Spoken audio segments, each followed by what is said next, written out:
First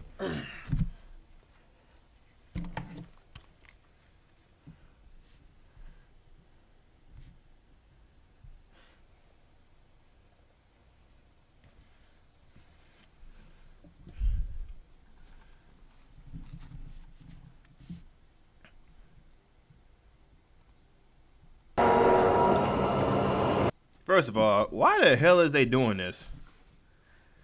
Dead by Daylight, Project Wesker. Why the hell are they freaking doing that?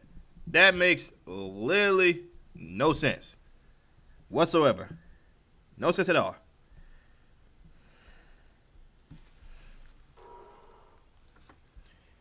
Okay, so everybody. So here's the thing. I'm still on the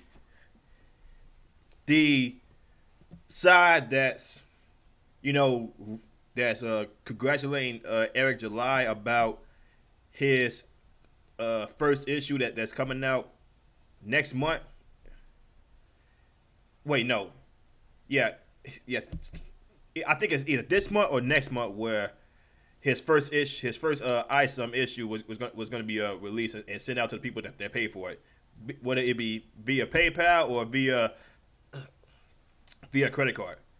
But there are some people out there who do see it as a win, and there's also some people who don't. So my guess that's going to be coming up later on today. Apparently, here I don't know what happened between him and Ripper, but apparently Eric doesn't see this guy as an ally. Again, I don't know what happened between Young Ripper and Earthtone King. These guys are two content creators, comic book content creators who both happen to be both black. Eric is more on the libertarian side. Earthtone King is more on the left. I had a debate with PSO Earthtone King. I think about 5 to 6 months back, and we had a pretty good conversation. Nobody got loud. Nobody got raised feel or anything like that.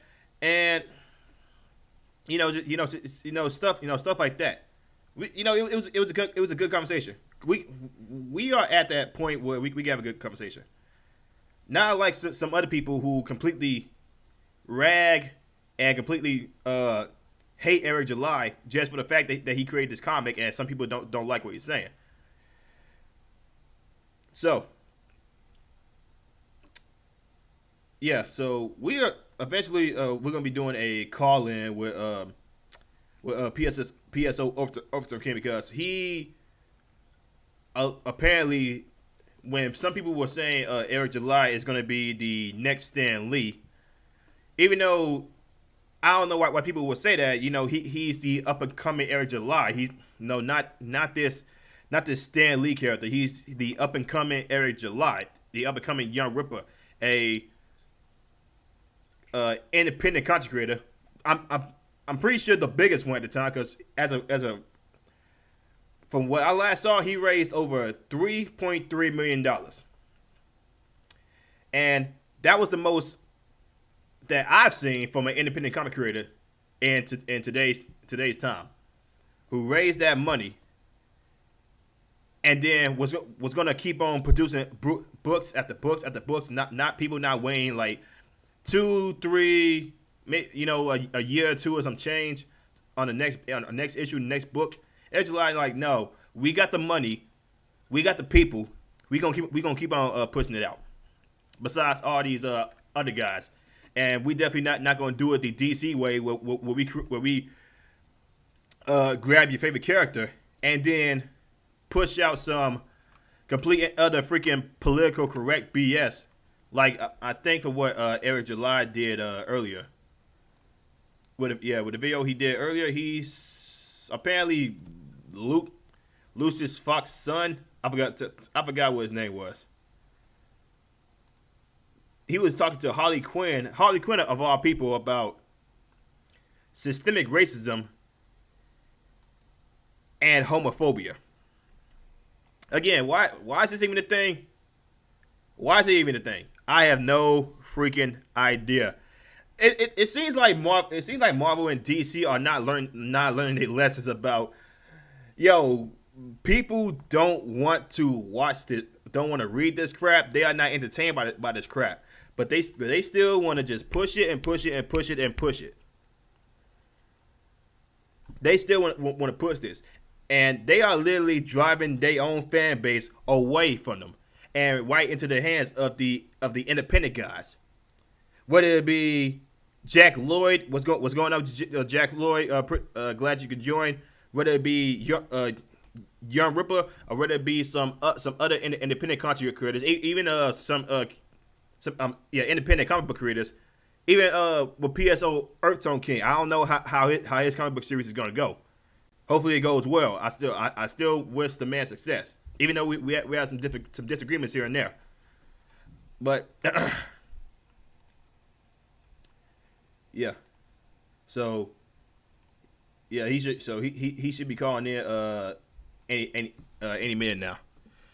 Hold on, let me go and send a message.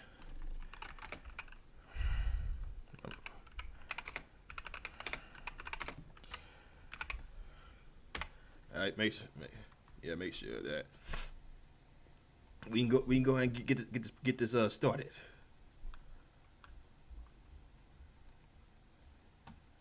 Fox, that is. Yeah. So so from what I seen from Eric July, this is what came up. Um See, wait, what's that say? What's that say? See, you can shoot Joker in the face, but it's much harder to shoot issues like homophobia or systemic racism. Again, God, when people read comics, they don't want to read about politics. They don't want to read about politics. But these goddamn liberals, who's in charge of DC and Marvel, they keep on pushing out this crap, thinking like it's gonna be what it's what the people want to read, what the people want to hear about. But they own fan base says like, yo, we don't want to read this political BS. Like the whole again, Superman and Aquaman protesting about climate change, even though those two characters themselves could change the entirety of the planet. Bro, these freaking out of touch liberals who are writing DC and Marvel comics. They have no idea what the hell they're doing, or they do know what they're doing. They're just activists. They are political activists. But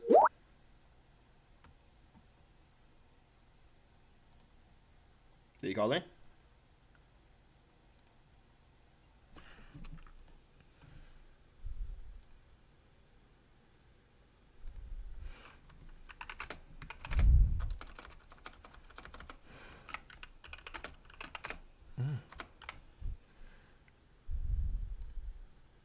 Okay, here we go.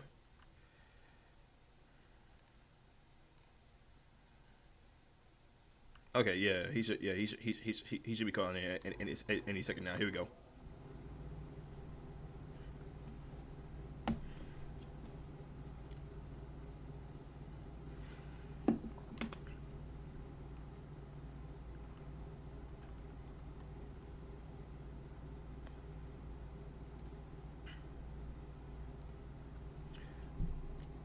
Okay, so yeah,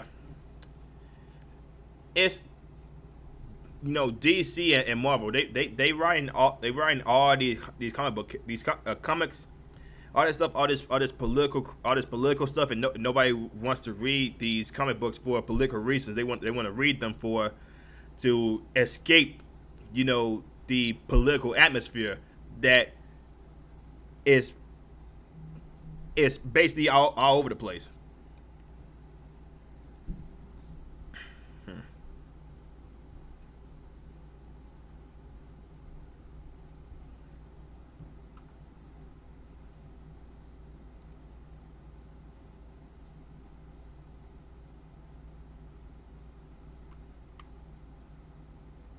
Okay, yeah.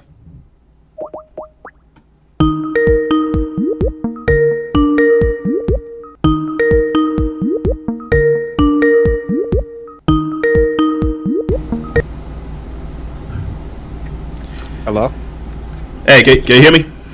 Yep, I can hear you. Okay. So how's it going, Earthtone?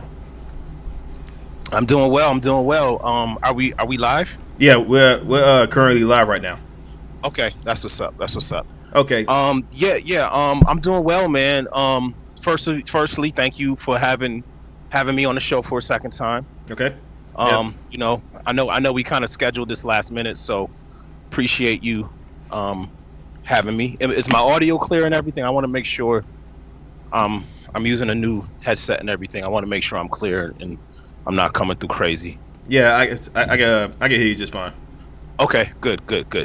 Okay, so it's like, yeah, like I told the people that was watching the time, it's like there was some people online that said that Eric July was going to be the next up and coming Stan Lee, and you kind of had a issue with that. So can you tell me like your reasoning for this? All right. So, let's a little bit of context. We could talk about Eric July, Ripper, Young Ripper, however he goes by. Um, this is a guy. This is a gentleman who I've had some back and forth with on Twitter several times. He and I have gone back and forth multiple times. We don't really see eye to eye on a lot of things, and he invited me to debate him on his show at one point, and I declined to debate. The reason being, I felt that he had a much larger audience than I do, and when you have a conversation with someone on the internet and they have a much larger audience than you do, then you're not only debating them, you're debating their entire audience. So I was catching a lot of smoke on Twitter, a lot of people hitting me up, just retweeting stuff, and it wasn't me versus Eric, it was me versus him and all of his followers. And I just realized at the time, considering that I'm a comic book creator and I was creating, I was getting ready to do my Kickstarter. In fact, I was in the middle of my Kickstarter when this happened. I just didn't want to deviate a lot of time to going back and forth with him and all that. So I declined to debate Mr. July. Right. And fast forward less than a month later, he launches his Rippaverse comic book company to this huge opening. I think I don't keep up with the numbers, but I know he crossed like 3 million at some point, right? I don't know where he's at. Yeah, right now he's at 3.3 million, over 3.3 million dollars. Yeah, $3.3 million, which is that's no small number. So now the conversation surrounding Eric July gets much larger now. He's on Fox News. He's doing this, he's doing that. People who have never heard of him are hitting me up like, who is this guy? I've never heard of him. Do you know what's going on? Yada yada yada. Right. And I'm kind of just watching it, and to be honest, like, I knew he was gonna launch big, but I didn't think he would launch this big.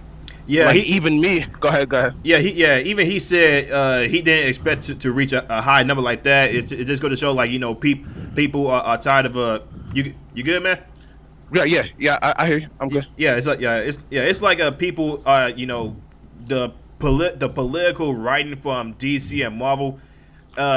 People have gotten tired of that, and Eric July came out and he said, I want people to come in, to independent creators that are not political, whether it be him, whether it be Jack Lloyd, who's me and him had just got into contact with. We both got the same same thoughts when it comes to politics, and he's also an independent comic book creator. And he's doing it like a ANCAP Comics. Is what his comic book company's called, and he's doing well on that as well. And he's on the motion of saying, like, yo, ditch DC, ditch Marvel, come to the independent guys, because we are actually writing some good stuff here, because the companies that you knew they're long gone because they are mainly being written now by activists and not anybody who's actually in it for the writing or in it for the people that that funds them. He's like, come fund us instead. Stop funding these guys. So that's so. I seen that. I have seen that one tweet between you two that is like, y'all ain't allies, but he does want the independent guys to succeed. Oh, okay, so and this is where I have a problem with him and this overall narrative, right? You claim you want independent comic book creators to succeed, right? You're on your platform, you're saying, we will win, and ditch Marvel, ditch DC, go to the independent. My issue is that if you follow his content in regards to how he covers comic books, and I'm going to include the whole Comics Gate community in this because they all use a similar tactic. And when I say Comics Gate specifically, I'm talking about Geeks and Gamers. I'm talking about that guy Nerdrotic or whatever, and then a couple other guys who they all kind of just run with each other.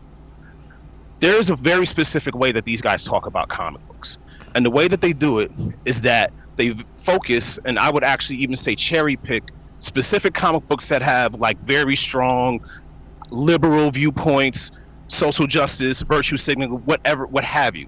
They find these comics and they cherry pick these comics and they kind of make it seem like that's what comics are all about.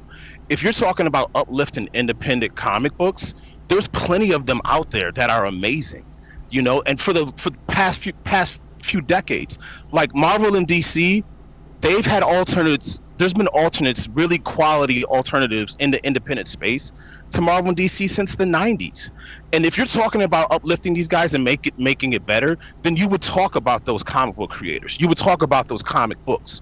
Instead, you only talk about the things you don't like about Marvel and DC. And once again, you're only cherry picking specific comic books that fit your narrative. And I just think that it's a little bit disingenuous because ultimately they're trying to make it seem like mainstream and independent comics are broken, and that if you want the answer to that problem, you have to go to him and buy his comic. Because if you were really talking about the comic book industry in a very transparent and like non-jaded fashion, then you would talk about other comics that are good. Like I don't know if you read comics or if you spend a lot of time in the comic book store, but if you want to talk about independent comics that are not Marvel and DC and are generally politically neutral, there's thousands of them out there.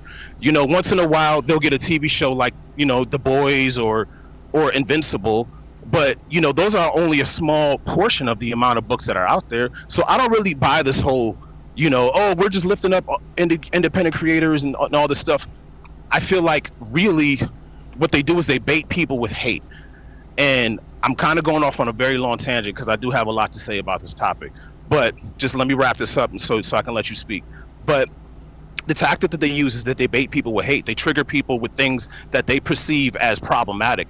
They also liken anything that is quote unquote woke to being poorly written. So never mind that there's things that are woke and are not woke. Never mind that there's things that are well written and poorly written. What they do is they find woke comics that are poorly written for whatever reason, or at least they perceive it as such, and they broadcast it as a problem in the comic book industry. Oh, there's this huge problem in the comic book industry. I don't think that problem exists at all. And I think that by fabricating this narrative, Eric July has been able to convince his mostly political followers. Most people follow him for political commentary. So these are not comic book readers. They don't know what the hell's going on in the comic book industry. So he's sitting there reporting out all of this data like, oh my gosh, look how woke comic books are and they're so bad. And he manipulates and basically monetizes that political group and puts them in the comic book world. And he's the first man of color to ever do this. So he's breaking new ground. And I really think that's the heart of his success. Okay. And I'm gonna shut up now. Okay. Let you go. Okay. The thing is, like, they mainly look at DC and Marvel because people truly believe that these two industries are what made comics and nothing else. Like Image Comics, Dark Horse Comics, and a bunch of other comics, because Spawn and Hellboy and also TMNT are also big fan favorites when it comes to the comic book series. And a lot of people do not know is that these that these movies that was made in Hollywood, they didn't know it came from comics. They just thought it just came from somebody's imagination that just came out of nowhere.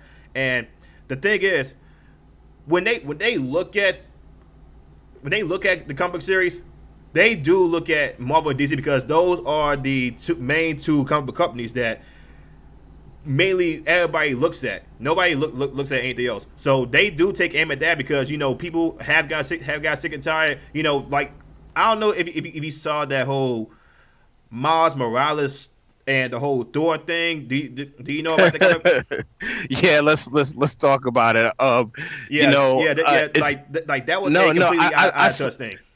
And I should speak on that because the irony, and I know I'm sure your followers might have fun with this. The irony is the writer of that comic I actually worked with before.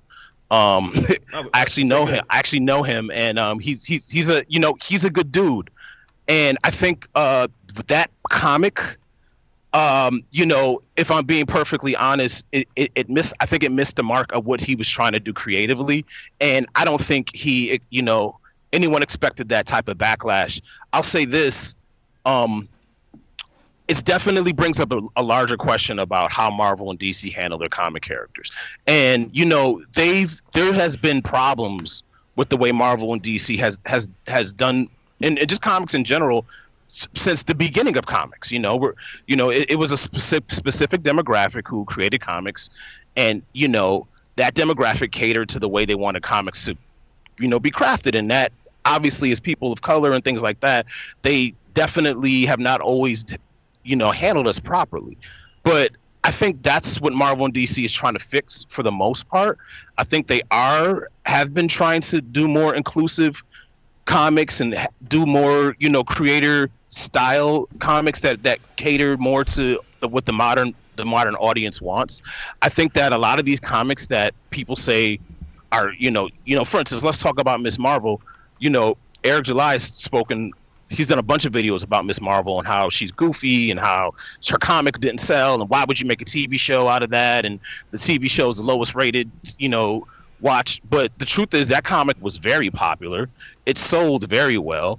A lot of people actually really like that character, and the show might not have been the highest viewed, I suspect, because she's a Muslim superhero. No, but I wouldn't say it's that. It's because nowadays, like that, when they want to do the whole inclusive thing, they do it very poorly, and the point that even some people who categorize with this character don't see this as Kamala Khan or anything like that. They literally just evolved this character. I ain't watch because I don't have Disney Plus. I'm not funding that crap. Right. But especially when it comes to Miles Morales may be a character maybe a favorite character to some people. Some people see him as a tokenized Peter Parker because Peter Darker, as July says. Peter Darker, because he's not an original black character. He rides off of the momentum of a predominantly white character. I've heard the spiel that he's the black version of a white character, and that black. I've heard Eric July say, black people, we want black versions of white characters. You know what, I think it doesn't matter. Derivative characters, multiverse characters, all that stuff. They've done that since the beginning. They've always had like a main character, and then there's another character that is very similar. At first, it was just sidekicks. Characters used to have sidekicks, but then also the mantle of superheroes like Captain Marvel, for instance. That's been passed around many times. Like, people act like Carol Danvers was like a new type of liberal character. She's been around since the 1960s. She became Captain Marvel. They've done this before, and in the past, when they've done this, it's never been a problem. Some of the derivative characters are some of the best characters in comics. I just think it's about how well they're written. I don't know why y'all have so much problem with Miles Morales. I mean, I think that dude, that comic has always been cool. The character's always been cool. The movie is awesome. I mean, like, that movie is one of the best animated movies of all time. So I don't really, even if y'all don't like it for whatever reason, I'm surprised that you can't deny the success of that character as a derivative character. I think, if anything, Miles Morales proves that you can make a derivative character any way you want and no one cares. Because before they had Peter Parker, they had a derivative character, they had Ben Reilly, like he was a clone, right? The Scarlet Spider. no one had any problems with that. It's only when they have a racial addition that suddenly it becomes part of a conspiracy, an agenda.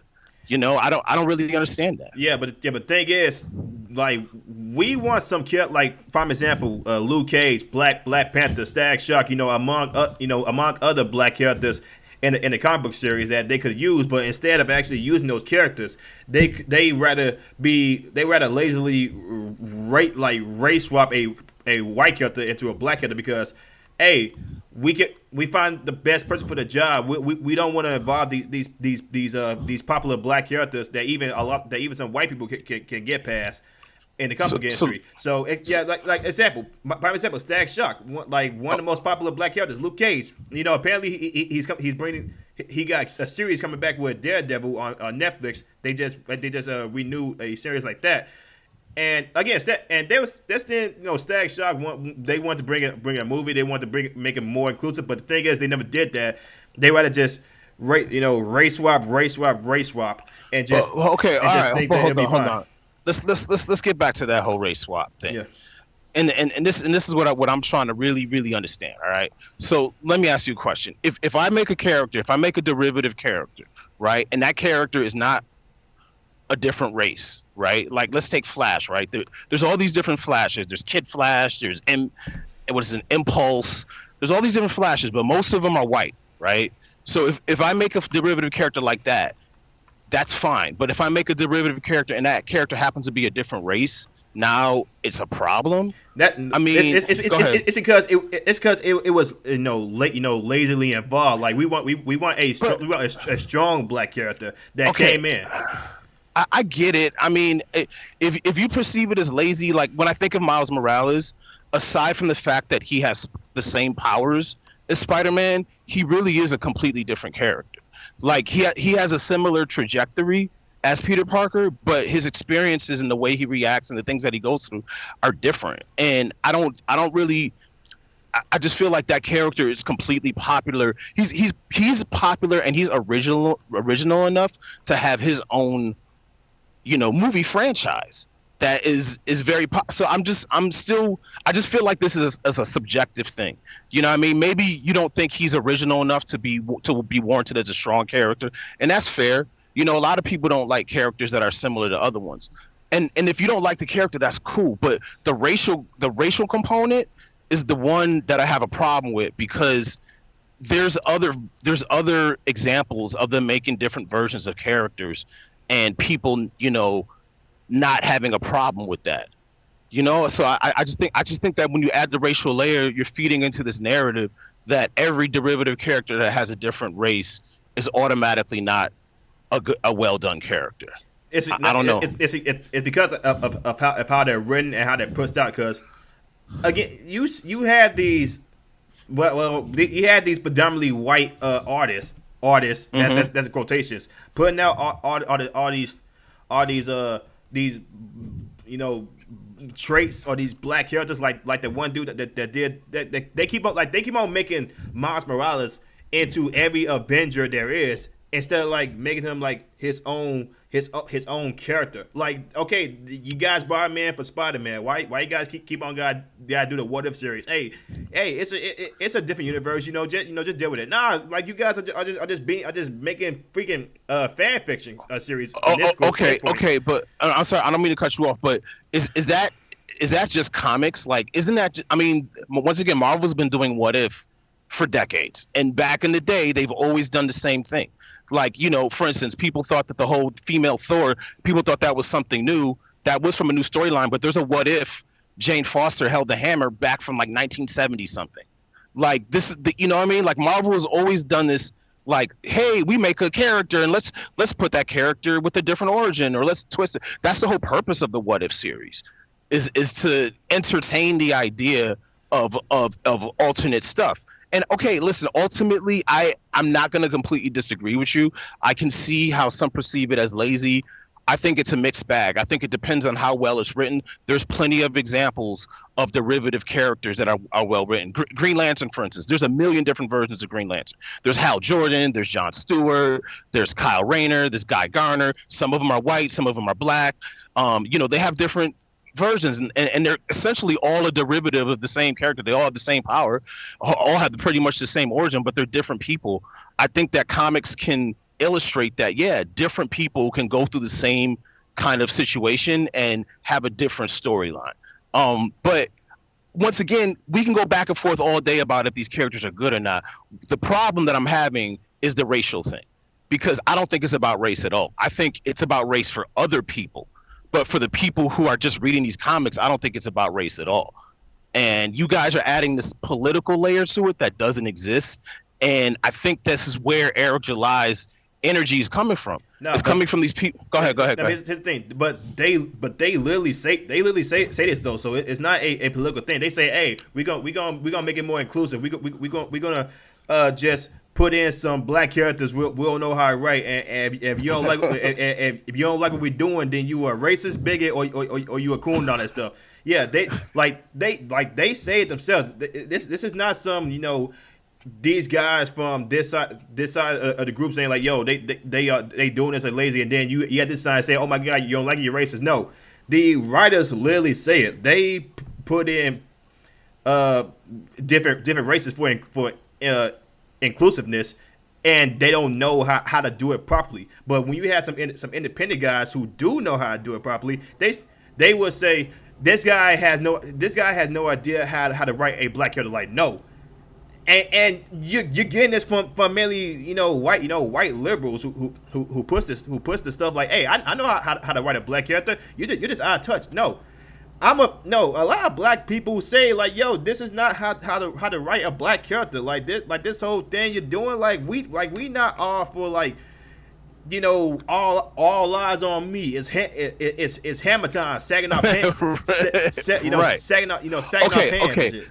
Okay. So let's talk about that Miles Morales, because that is gonna allow me to illustrate the point that I was trying to make earlier, right?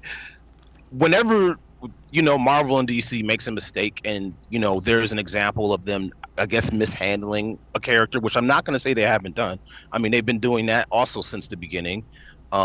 You know, even when you talk about your boy Luke Cage, that, you know, he was pretty much a blaxploitation character when he came out. So they've always had problems handling characters. But that Miles Morales series, for instance, that was, I think, the fourth issue. They did Wolverine, they did Hulk, they did Captain America, and they did Thor, right? Now, the first three issues, the Wolverine, the Hulk, the Captain America, no one said anything about those issues, because those issues were handled fine. You know, each one of those stories was written by a different writer. So the first three writers who did the What If Miles Morales, they had no problem writing a black character. The fourth writer, yeah, he struggled with it, and, you know, we have a blaring example of a mishandling, which definitely goes to your point. But my point is that there's a lot of examples of these characters being handled properly. As far as these writers and everything saying that you're racist if you don't like that or whatever, listen, I'm sure somebody has said that, and a couple people might have gotten into some verbal spats, but I don't think that's a general sentiment of Marvel Comics. Like, you're racist if you don't like our comics. I think that ultimately. Go ahead. Yeah, I wouldn't say it's the whole Marvel Comics. It's the people who write and publish it who say, if you don't like what we're doing here, don't read it. And look what happened. Now they comic book sales are decreasing, and they losing to Image Comics and Dark Horse, and they're about to lose to the independent guys. Like the things they say, they are literally drawing people away from them. And when they lose money, they acting all shocked. Like, bro, you said if you don't like what you're doing, don't read the comics. That's what we're doing. We switching over to other people who know how to write good characters. Right. And okay, so I can agree with that, because even me myself, right? I've been reading comics since the early 90s, right? There came a point where I stopped reading. Right. I stopped reading in the late 90s because really Marvel and DC was putting out crap. They're putting out crap comics, and that's when Image started, actually, and I started reading a whole bunch of different stuff. I discovered Valiant, I discovered other things. That kind of goes back to my other point. You know, when you are it's very easy to throw rocks at a giant, right? Right. Strategically, you know, this guy Eric July is very strategic. You know, like, even though I disagree with like 80-90% of what he says, I do admire his tactics, because he is strategic as fuck. And one of the things that he does is, of course, Let's go at Marvel. Let's go at DC. You know what I mean? They have all this content, literally hired thousands of writers between video games, comic books, movies, TV shows. Anytime they do something controversial, let's double down on it. That's fine. If you just want to, and this is why I call it hate bait, because it's all about how much, hate can we, go towards Marvel and DC. But if you're not leveraging that by uplifting other creators, if you're really about those other creators, I've never seen Eric July talk about, hey, you don't like this comic, check this out, you can read this or you can read that. The only comic he's ever positively spoken about on his channel is his own, and that's why I'm saying he's a strategist. Well, he did mention I think it was Cyberfrog, and but Cyberfrog is another Comicsgate comic though. That's another, you know what I mean? Like, I'm sorry, but dude, that's political, man. That the creator of that also subscribes to the same politics as Eric July. And once again, it's not about the quality of comics. It's about who's you're politically aligned with. And I just hope you guys know, and this is really the point. The whole point of what I wanted to speak to you about is that this whole him being a Stan Lee or whatever is not about the quality of his comics. Because no one has read his comic yet. I can't say it's good. I can't say it's mid. I can't say it's bad. We can't have any opinion on his comic because no one has read it yet. Right. But the people who have signed up for it are not signing up for it because they're really excited to read the comic. It's because they want to fund this concept of we will win. Let's crush the liberals. You know what I mean? The rise of Comicsgate, the rise of non-woke, anti-woke comics. By the way, there's no difference between non-woke and anti-woke. I love how they try to make the distinguish. That's like saying, you know what? I'm not anti-black people. I just don't want them on my street. Come on, man. You guys are anti-woke. It doesn't matter if you want to call it non-woke or whatever. It's anti-woke. And at the end of the day, using political movement and comics, for me, as someone who's very protective of the comic book community, especially the indie comic community, I see all these creators working their asses off to make amazing comics. I feel like if you guys are really trying to read some amazing comics, they're out there already. If you're going to spend money on Eric July's campaign, take some time and look at the comic book community. There's a million comics out there that you probably would enjoy a lot. You don't just have to buy that one comic. The independent and even the major comic book, even the Marvel and DC comics, there's still some really good comics in the middle of Marvel and DC. So I just don't think that you have to buy all this hype. I just think that it's a very polarizing argument, well crafted by Eric July because he really understands the internet. He knows how to monetize things, and he's done a really good job. But it's finesse, bro. It's all finesse. That's really what I wanted to say.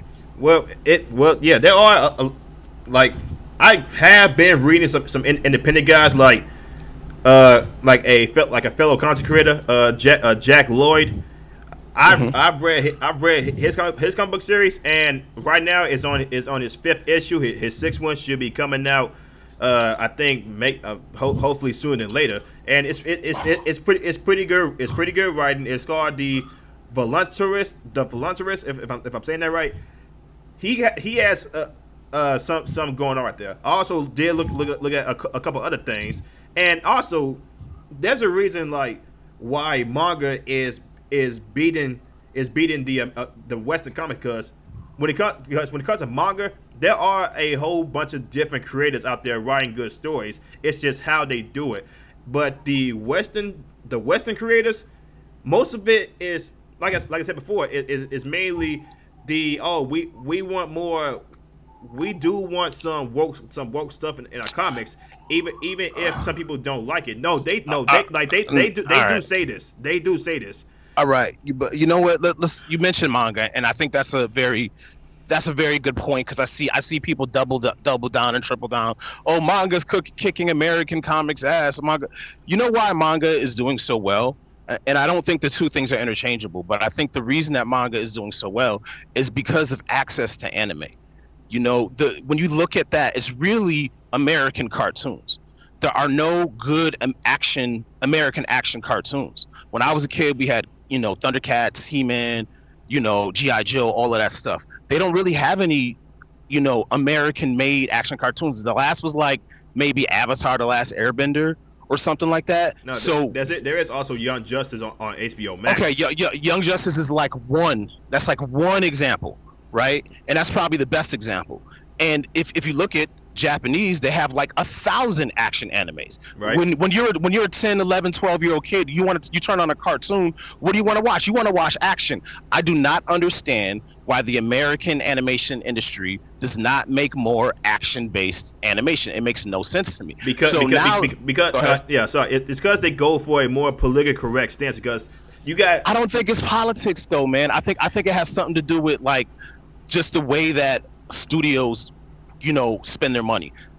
I don't think they see enough value in it. it's also the social media bash. Like, hey, this certain cartoon is too violent. We don't want our kids watching this and growing up to be violent people. Then that's a parenting problem. That's not a company problem. And that might be true, but I would imagine that there's probably just as many conservative parents complaining as liberal parents. I don't think that's a political issue.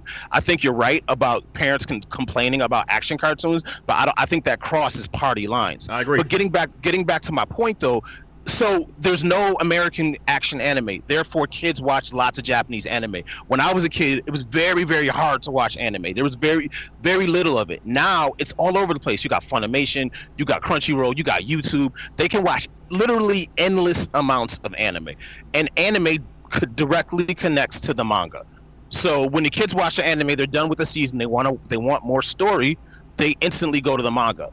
Like something like 70 or 80% of the kids who read manga were driven there by watching the anime first. Right. And that inspired them to go watch a manga. So I think the rise in manga is really more so due to the accessibility for anime for young kids, more so than it has to do with the failure of American comics. Because I don't think American comics are really suffered as much. I think you're right. Marvel and DC are losing audience to the independent, but there's other reasons for that. I think number one, independent comics are just getting better. I just had my Kickstarter. I have fully funded. We overfunded my Kickstarter. My comic, what I've been able to do with my comic and print it and produce it, I don't think I would have been able to do this 5-10 years ago. Right. That there's so many more tools now for an independent creator to make their own comics. So more people are not only making their own comic, but they're making them better and better and better. The other thing is that in mainstream superhero comics, I think there is superhero fatigue. I think people are just kind of tired of superheroes, and that's fine. Marvel and DC are gonna lose. I wouldn't say that. They just want some good action. Nowadays it's not really any good action sequences when it comes to those comics. I mean, I see, once again, I think that's subjective. I think that as a reader, I don't read as much Marvel and DC as I used to, but like, for instance, I know that Hulk has been really good. I know people don't like what Marvel MCU did with Hulk, but the Hulk comic, Immortal Hulk, is really, really, really good. I think X-Men has been dope. Like with the things that they've been doing with X-Men over the last like 5 years has been really good. Batman has been really good. They had a really nice run on Batman. I mean, I just think, I don't know. I'm not going to sit here and try to say that Marvel and DC are putting the best comics they've ever put out. I just think that Eric July is really crafty at making this narrative, where it's like, oh my God, all they do is put out woke comics and they're all poorly written, which is just not true. Like, I don't know. That's just the way I feel. Yeah, I don't really read Marvel and DC like that, but I do read a couple of things here and there, and I just don't get into the comics because they just don't bring me in. That's one of the things when it comes to the comic industry nowadays. Like they put out so much stuff that people can't really get into it. It's also the things they be saying.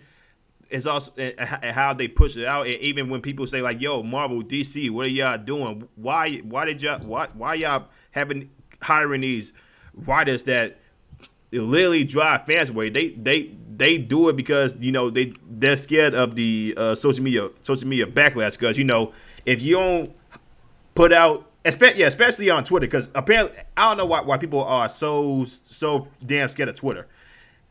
They say if we don't want these woke comics, oh my God, you are a evil piece of shit who should just drop dead immediately. Like it's people like that writing these comics. It's like, hey, why fund somebody that clearly hates you if you don't like the stuff? And people are like, okay, we out. Yeah, We I out. mean, I understand that. I understand that. I mean, I don't. I think when you're talking about Twitter, you're talking about these type of exchanges, they can get very combative for sure. And I'm sure some writers probably just got pissed off, said some stuff. But I'm not going to defend everything that's been said on the internet. That's crazy. But what I'm saying is overall, like when you look at the big picture, I don't think there's this culture war between Marvel, Disney, and the fans.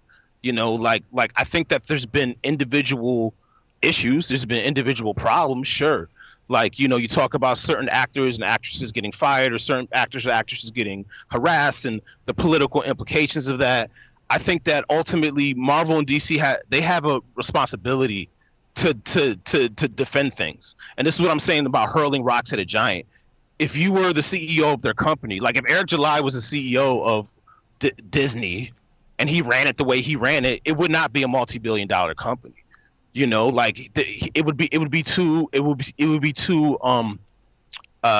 intolerant. You Yeah, know what I mean? yeah, yeah. But think about that is, they did make it big, and they wasn't completely, PC with their stuff. Like, I don't know if you remember Anastasia Right, with the Devil's Mountain, right, the Hunchback of Notre Dame, Cinderella, right. and her Facts. abusive family. Like there was a whole bunch of stuff in there that they used to write off the backbone. Now they're going into a different direction to make it more friendly for the viewers. And because mainly it's Disney is a children's thing. Even though some adults still watch it, they're like, yo.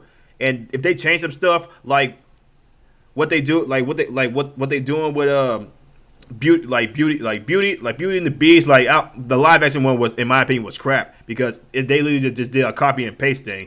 It's also the Aladdin, good characters, kind of same writing, but they keep on doing these things with Disney, and people like the adults are just not getting into it.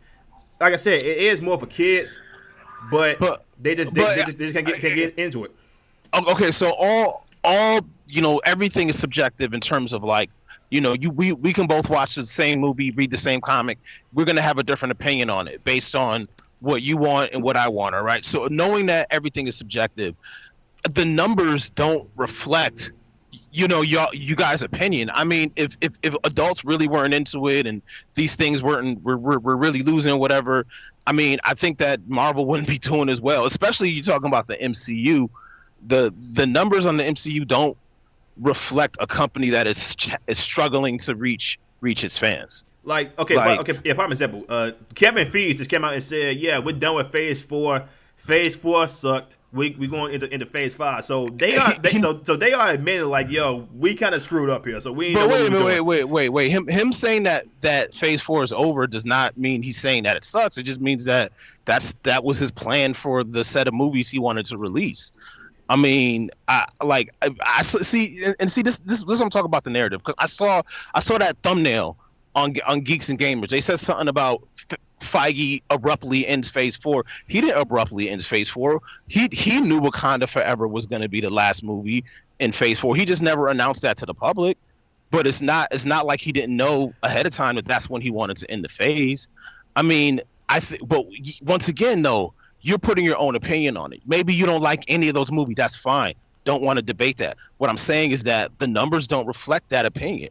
Marvel's still doing really, really well, despite you guys' feelings. So when I hear you guys saying we will win, I don't really understand what the victory is.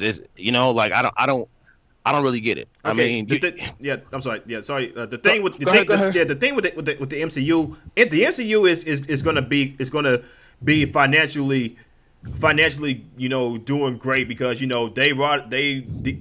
the past 10, 12, 15 years, even 20 years from now, the MCU will most likely still be going because that's the main franchise or the main series that brings in the numbers. So they can put out crappy movies like, for what some people said, Thor: Love and Thunder was not that good. It was more focused on comedy than action. And the same thing with Doctor Strange: Multiverse of Madness.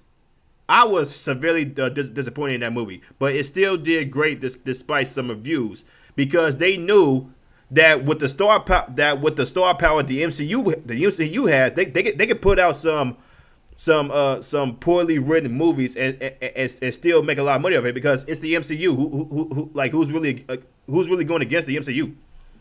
But I mean, you can't talk about their success as if it's like that easy. Like they had to earn the ability to put out a couple of mediocre movies and still make millions and millions of dollars. It's strange to me because it's like you look at the history of film and what Marvel Studios has done is they've made history. Right. Like almost no one has ever done this. And once again, you don't gotta like their movies, you don't gotta like their comics. That's fine.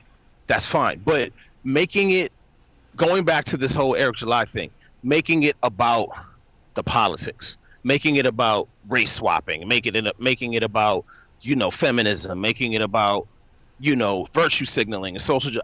I just feel like you're adding a political layer that doesn't really factor into the quality of these movies. Some of these movies are good because they're well written. Some of them are not. That's just quality of the film. That has nothing to do with these new style of politics. I just think that he's using people who have those political viewpoints and then giving them reasons to apply that political narrative to movies that they may or may not like, and then that gives them a reason to not like it instead of them just looking at it from a neutral point of view. That's my opinion. I look at things from a neutral point of view. I'm not saying that this is going to be everybody. Even some people who may be on Twitter who may come after you from you and your backlash with Eric July. Eric he can't control that. That's just people just going to do what they yeah, but he's not going to renounce them either. He's not. You know what I mean? Like he also encourages by example. The way he eviscerates his opponents online, he does it in a way that encourages bullying. And that's why when he talks about people calling him names and people being racist, he has no sympathy when other people are victims of racism or other people get name called or whatever, and he's calling other people. Hello.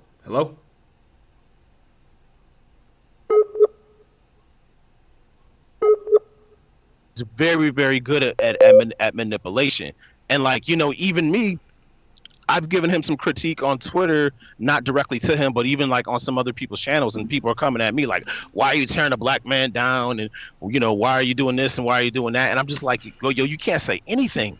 You can't say anything about this guy. Like he's really made himself Teflon. And I'm just like, all right, well, that's cool, but this is all political, man. This is not about, comic book quality. I think it's all about politics. Well, I wouldn't agree with that. I will say that he does want to put out a pretty good comic, and he did say that his comic book series is going to be apolitical. It's not going to involve politics. It's just going to involve some good writing, and that was in his words. So just some good writing, none political about it. That's the thing about it. That's not true. His comic got covered by Fox News. It's already political. The fact that his character is the way he is, and what I mean by that, I mean he's from Texas. That he has a lot of fans there, and a lot of Texans are whether they lean right or they're libertarian, and that's the thing about it. You might be libertarian, you might be conservative, but what conservatives and libertarians agree upon is that they both hate liberals. So even though I wouldn't say all. Go ahead. I wouldn't say all because there are some who actually have some common sense. I wouldn't say we all hate liberals because there are some people in my chat. There are some people in my chat right now who are I'm pretty sure are liberal. But I say some things that that contradicts the left. I say things that contradicts the right. That's what it mainly is. Like I'm more neutral when it comes to this. Okay, all right, fair enough. But I guess the point I'm trying to make is that his character I think he's Christian. I know he has like a cross on his costume or whatever. Right. Like he's designed in a way to appeal to someone who is not apolitical, is someone who is right leaning. Or just not. I want to say just because he has that cross, he's right leaning, because there are people from the left, like who read the Bible and all that stuff. Right, and that's true, but here's the thing, the Conservative Party is known for having more religious, I guess nuances to their political platforms. And I'm not saying that's right or not wrong, but I'm just saying traditionally conservatives have been the one who do lean more towards Christianity, and making your character Christian and having the cross on their costume or whatever, that's done intentionally. Like I earlier I spoke about Miss Marvel and her being Islam, and that's why one of the reasons I think that her show was not rated poorly, because the show was rated really good. Actually, the people who did watch it really enjoyed it, but it had the lower viewership that I saw Eric July and these guys talking about. I think that was because she's a Muslim, and in America they're just not ready for a Muslim superhero like that.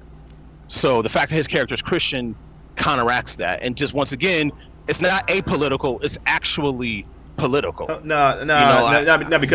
in Eternals there was a bunch of different people from different races who were superheroes, and people say, yeah, we like these characters. The movie was just really bad. The movie may have a 60-70% rating, but to a lot of people it was a poorly written movie, because there was more worried about inclusivity than actually writing a good story. And Eternals is a really diverse team. The same thing with X-Men. The X-Men is a very diverse team as well. Nobody talked about anything political about that, and now they talk about turning X-Men. They changed the name into the Mutants because the term X-Men is apparently offensive to women, even though there are women in the damn team. Okay, so let's unpack that real quick. When you're talking about Eternals and how people receive that film, or how they designed that film, did they design that film when they cast it and they did it? Did they do it with the idea of inclusion? Absolutely. Inclusion. Yes. That's clear. That's clear. I mean, they had literally every character was like a different race, and then they had one character who was kind of like non-binary, and then they had another character who was gay. They basically, it was like they basically checkmarked every single box. Right. But when you watch that movie, and once again, knowing that the quality of the movie is subjective. Yeah, some people didn't like it, but I know people who actually really enjoyed it. So not everyone hated that film. But when you watch that movie and you get the story of the Eternals and who they are, the fact that they're all different races, it makes sense. It wasn't just like, they're basically synthetic androids that were created to blend in with all races, right? When they were created, so it makes sense that they were different races. It wasn't just that, oh yeah, we're just doing this just so because we want a gay black dude and we want a trans person or whatever. It actually leans itself to the story. Now that movie could have been way better, it could have been way worse, whatever, but the fact that they leaned towards inclusion, it wasn't about some social justice narrative. It was actually just about the plot and the story. And that's the point that I'm trying to make. I'm not going to argue and debate if these movies or these comics are good or bad, because once again, we can eat the same chicken and you might love it and I might hate it. Like, everything is subjective in terms of quality. But if the quality is based on the writing and the storytelling and you want to critique that, that's fine. There's plenty of channels out there that talk about Eternals not being a good movie. Plenty of channels out there. But when you go to Eric July's channel and when you go to Geeks and Gamers channel, it's about the inclusion, it's about the racial thing and about the homosexuality and all of that. That's the reason it's bad. And that's why me and a lot of other people, I can't mess with this stuff, because it just seems like there's an undercurrent of intolerance, with these critiques, and I just don't buy into it. Right. And I could see where your point of view is coming from, but but they need to be more focused on actually putting out good content and actually just worry about what Twitter or Facebook may think, because and the same thing with I think the actor who played Aunt May in Spider-Man, she wanted Aunt May to be gay. People was like, why would that even be a thing? Like, where would Uncle Ben come in? Like the whole, Uncle Ben or great power comes great responsibility type thing. Like what would that come in with this gay Aunt May?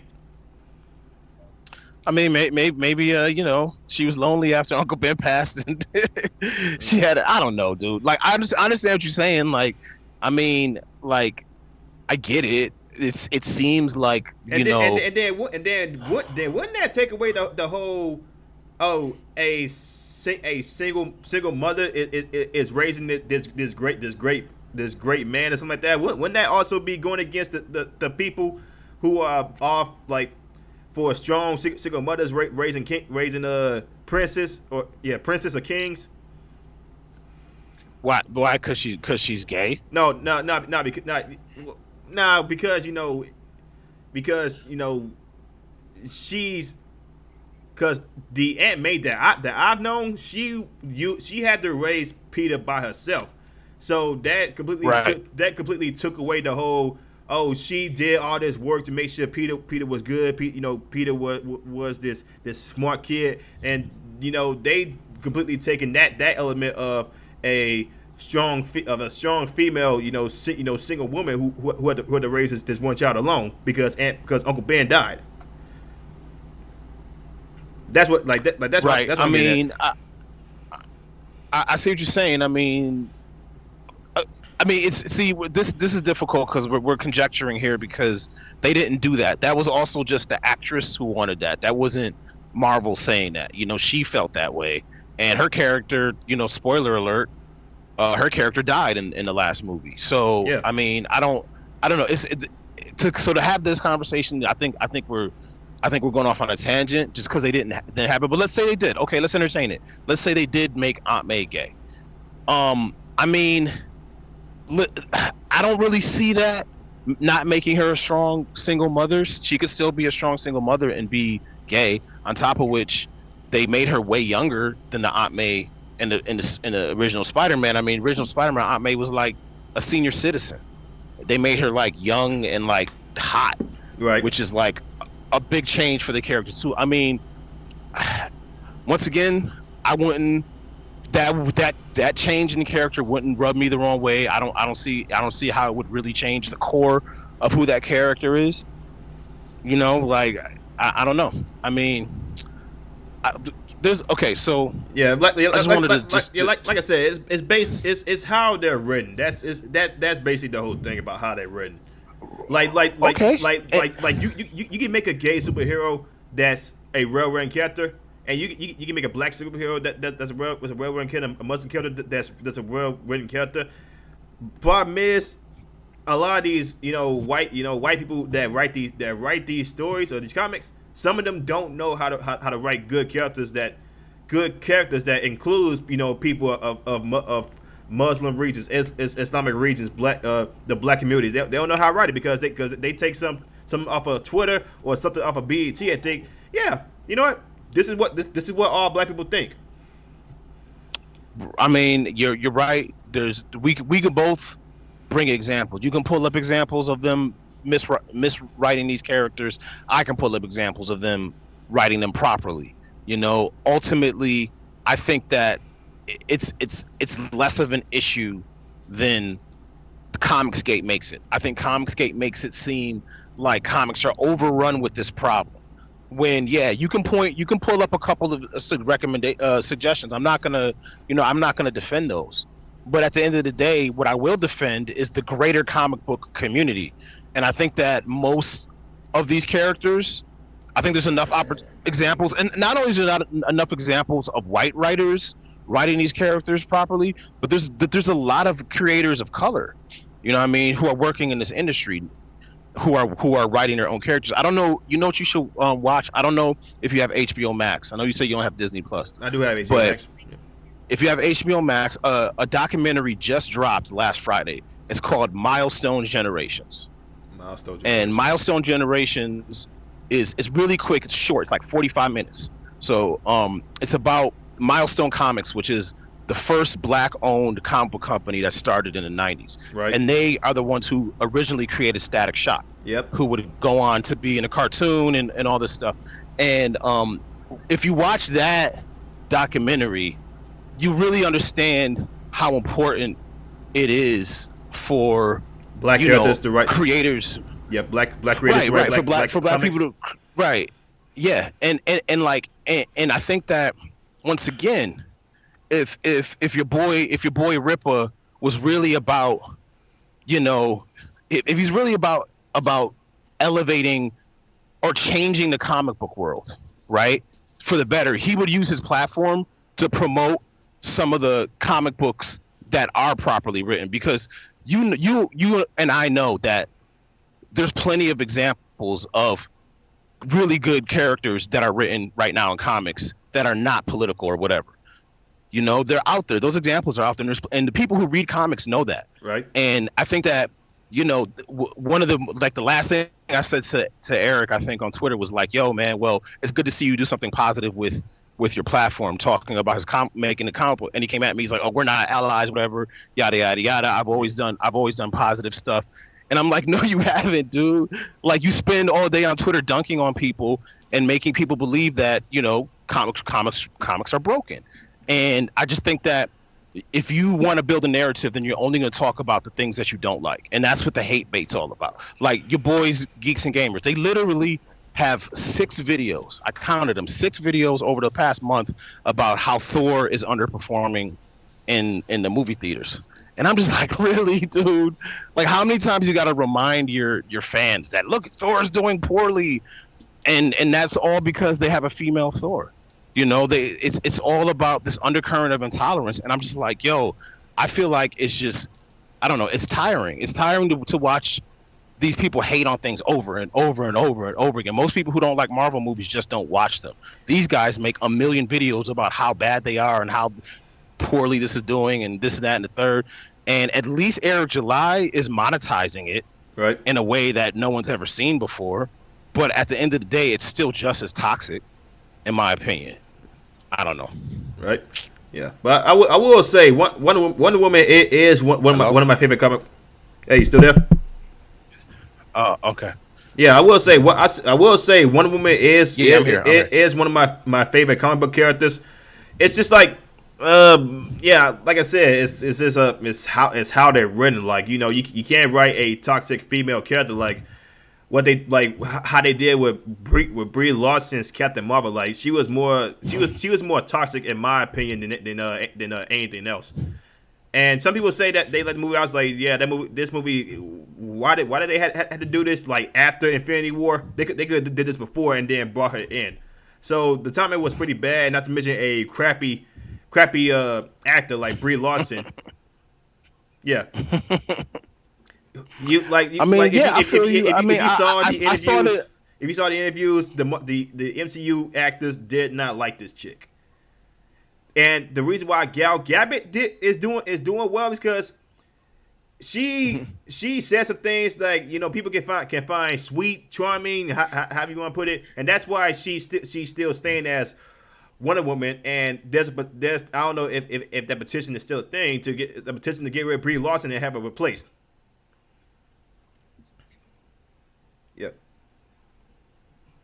Hello? Yeah, I'm here. Yeah, I mean, Brie Larson aside, I personally think that the first Wonder Woman was really good. Yeah. Well, okay, we can talk about Emma Heard in a second, but Wonder Woman, I thought the first one was fantastic. I really didn't like the second one. The second one was like, that was one of the worst superhero movies I've seen in like the last 10 years, in my opinion. I really didn't like Wonder Woman 2. Yeah, but I love the first one. I really, really like the first one. Yeah. Captain Marvel, to me, I think it was mid. I don't think it was horrible. I don't think it was horrible. I don't think it was great.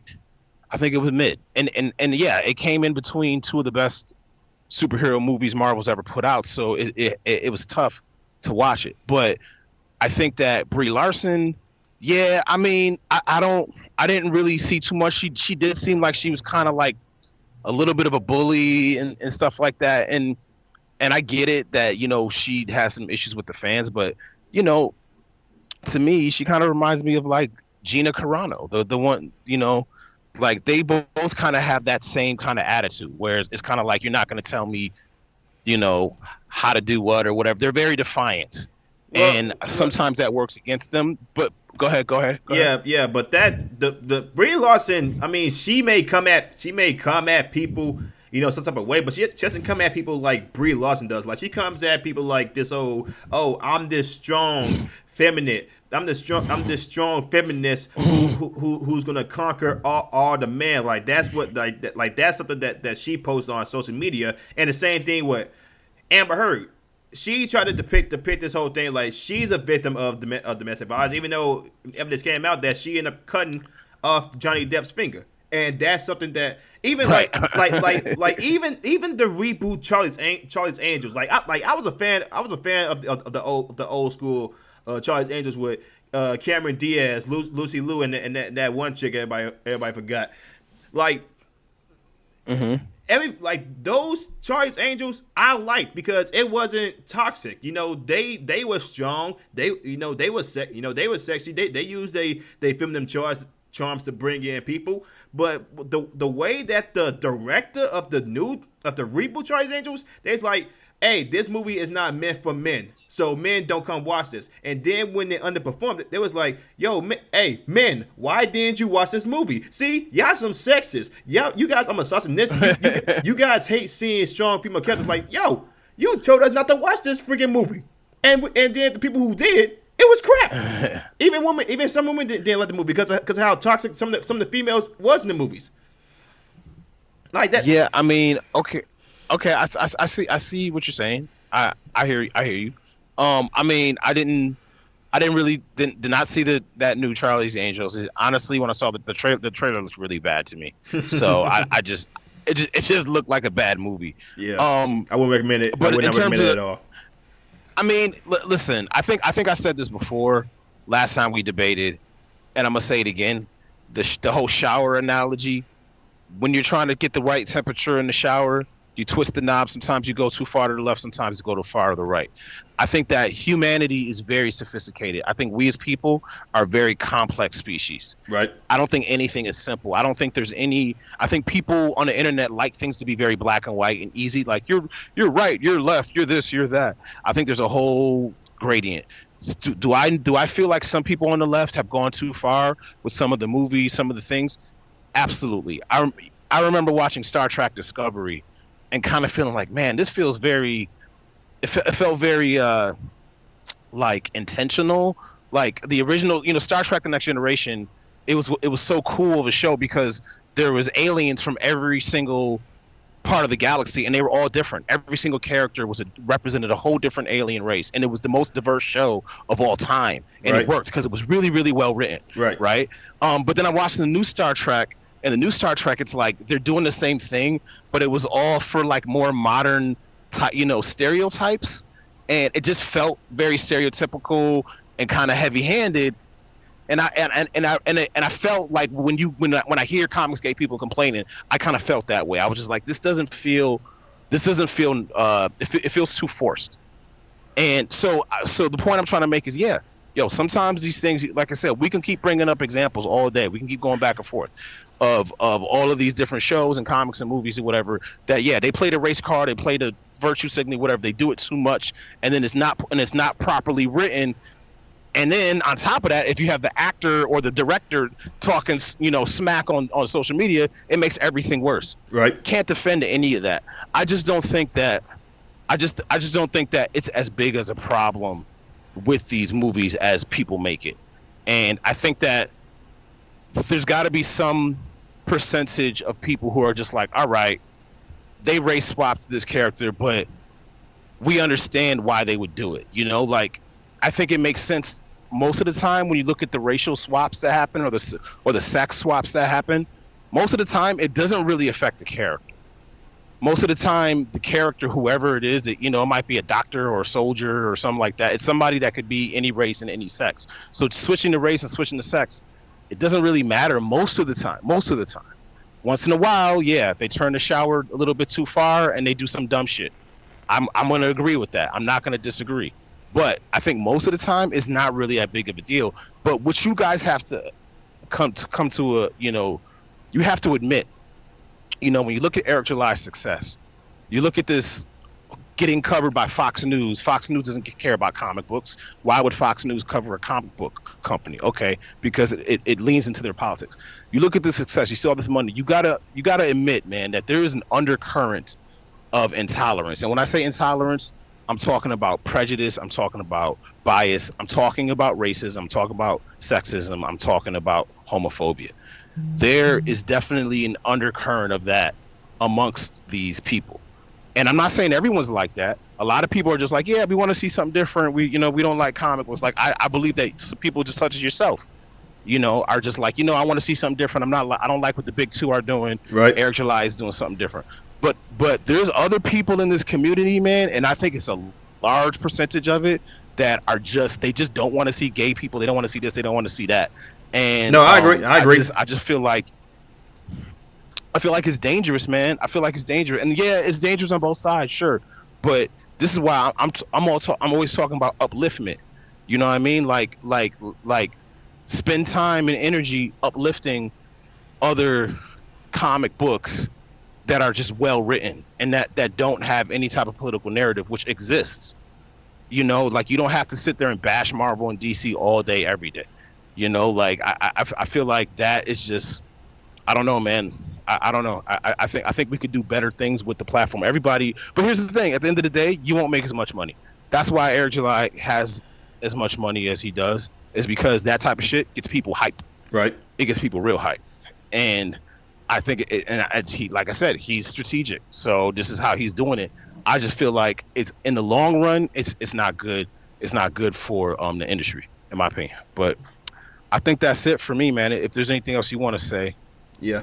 But yeah, like I will say, like Eric July did, he did let people know, like, hey man, if they want to bash their fan base for not liking what they do, you guys can come over here and sign up for the Ripverse. Like they don't want your money. If you guys give me a chance, I'll show you how it's done. So he is smart with it. I will say that he is smart with it. But I mean, I did buy the books because I wanted to see how it be, because from reading some comics and reading a whole bunch of manga, I want to see how well he can do this thing. Yeah. Yep. I mean, my buddy who's a libertarian, he bought his comic, of course. I'll wait and see. I mean, honestly, like, I can't really, support somebody who told me to go F off like a million times on the internet. I can't support him with my dollar, unfortunately.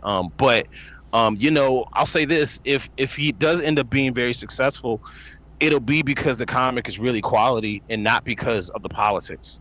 It won't be because it's like this anti-woke comic. It'll be because it's just extremely well written and extremely well done. Right. But, so far, the success that he's had right now has nothing to do with the quality of the comic and everything to do with the political platform he's built.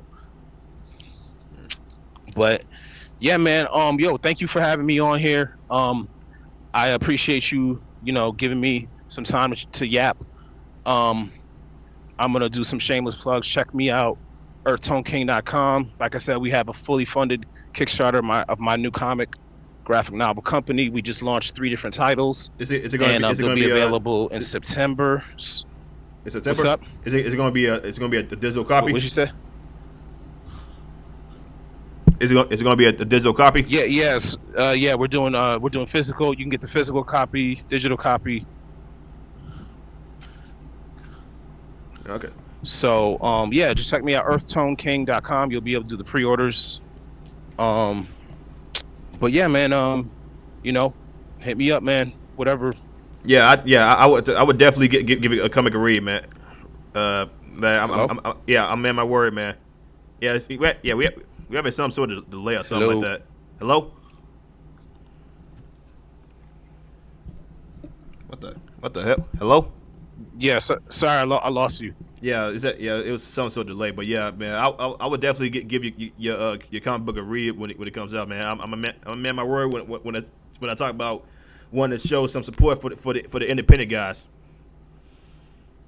Yeah, I would definitely give yours a read, man. Yeah, Let you know man. how it Yeah, is. man. Word. So yeah, thanks, man. I don't know why suddenly you're breaking up a lot all of a sudden. I don't know what happened, but yeah, like I said, thanks for having me on, and yeah, I'll holler at you, man. I appreciate you, man. You have yourself a good evening. Yep. Yeah. Peace. Peace.